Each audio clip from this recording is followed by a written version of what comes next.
Panchayat vote থেকে বঞ্চিত, তাই পঞ্চায়েতের সরকারি ঘোষণার কোনো সুযোগ সুবিধা পান না ৬টি গ্রামের ভোটাররা। ঘটনাটি ফারাক্কার নিশিন্দা কলোনির। রাস্তাঘাট, বাড়িঘর, অন্নপূর্ণা যোজনা, আবাস যোজনার মতো বিভিন্ন সরকারি প্রকল্প থেকে এরা বঞ্চিত। শুধু তাই নয়, বর্ষাকালে 2 থেকে 3 মাস তাদের জল কাদার মধ্যেই চলাচল করতে হয়।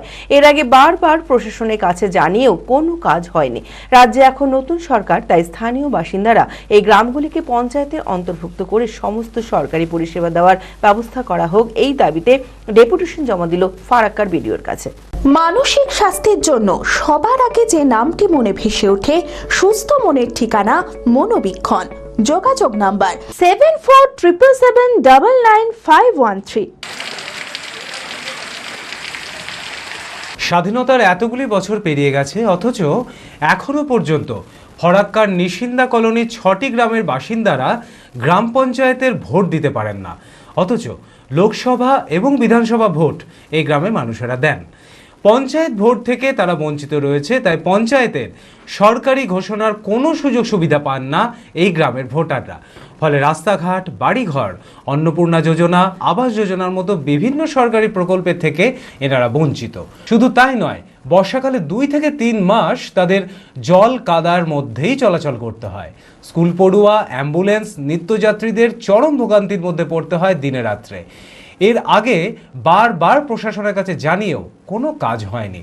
রাজ্যে এখন নতুন সরকার, তাই স্থানীয় বাসিন্দারা এই গ্রামগুলিকে পঞ্চায়েতের অন্তর্ভুক্ত করে সমস্ত সরকারি পরিষেবা দেওয়ার ব্যবস্থা করা হোক, এই দাবিতে ডেপুটেশন জমা দিল ফরাক্কার বিডিওর কাছে। আমরা বিডিও সাহেবকে আজকে আমাদের গ্রামের উন্নয়নের ব্যাপারে ডেপুটেশন দিলাম, যেখানে আমরা উল্লেখ করেছি যে আমরা দীর্ঘদিন থেকে পঞ্চায়েতে লড়াই আন্দোলন করার পরেও আমাদের কোনো পঞ্চায়েত হয়নি, কোনো পাট্টা হয়নি। আমরা পঞ্চায়েত না হওয়ার কারণে আমরা বিভিন্ন রকম পঞ্চায়েতি সুবিধা থেকে বঞ্চিত আছি।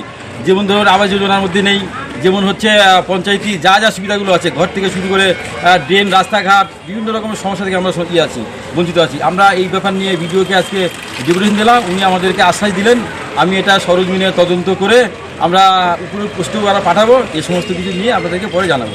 দপ্তরে গিয়ে আমরা আলোচনা করেছি, আমরা পঞ্চায়েত ভোট দিতে পারি না।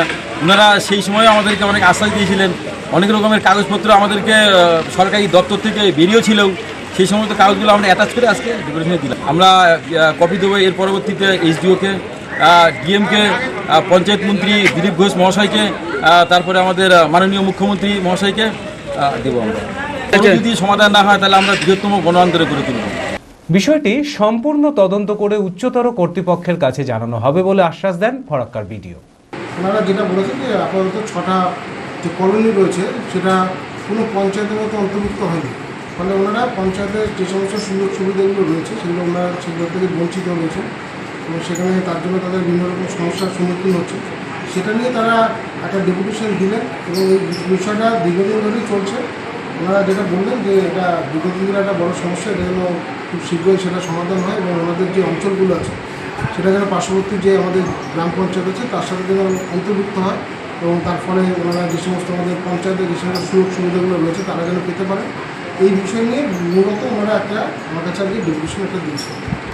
দেখুন, এই বিষয়টা এটা খুবই একটা জটিল এবং একটা প্রশাসনিক একটা কাজের মধ্যে পড়ে, এটা খুব সহজ বিষয় নয়।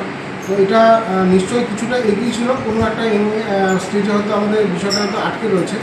তো এই বিষয়টা আমি যেহেতু নতুন এসেছি, আমি এটা দেখছি এবং আমি একটু ভালো করে একটা তদন্ত করে দেখি যে কী বিষয় আছে বা কোন অঞ্চলে বা কোথায় পড়ে আছে এটা, সেই অনুযায়ী প্রয়োজনীয় যা ব্যবস্থা আছে সেটা আমি পরবর্তী আমার অথরিটিকে জানাবো নিশ্চিত। না, এই মুহূর্তে আমি এটা দেখে নিচ্ছি, আমি একটু দেখি যে কী বিষয়টা রয়েছে, ওরা কোথায় থাকছেন, কী অবস্থা রয়েছে, কতটুকু কী কী কাজ ওনাদের জন্য করা যেতে পারে, এটা আমি আমার যারা আধিকারিকরা রয়েছেন তাদের সাথে কথা বলে আমি দেখে নিই।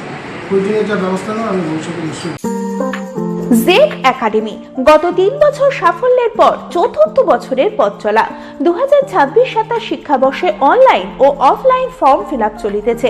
আমাদের সুবিধা ডিজিটাল ক্লাসরুম, 24 আওয়ার্স সিসিটিভি, ছেলে ও মেয়েদের পৃথক ক্লাসরুম ও হোস্টেল, নিয়মিত DDP, problem solving and doubt clearing class, কলকাতার অভিজ্ঞ শিক্ষক মন্ডলী, স্বাস্থ্যসম্মত রুচিশীল খাবার, নিট বেসিস পড়াশোনা, কালচারাল অ্যাক্টিভিটি, গেস্ট টিচার দ্বারা মোটিভেশন ক্লাস, সবুজে ঘেরা পরিবেশে 24 ঘন্টা বিশুদ্ধ জল ও বিদ্যুৎ পরিষেবা। টার্গেট নিট 2027, অ্যাডমিশন টেস্ট আগামী 5 এপ্রিল 2026। 2027 নিট ও জেইই পরীক্ষায় সফল হতে আজই আসুন জেড একাডেমিতে। বিশদে জানতে যোগাযোগ করুন। ঠিকানা জেড একাডেমি, সারকাছি রামকৃষ্ণ মিশনের সন্নিকটে, বহরমপুর, মুর্শিদাবাদ।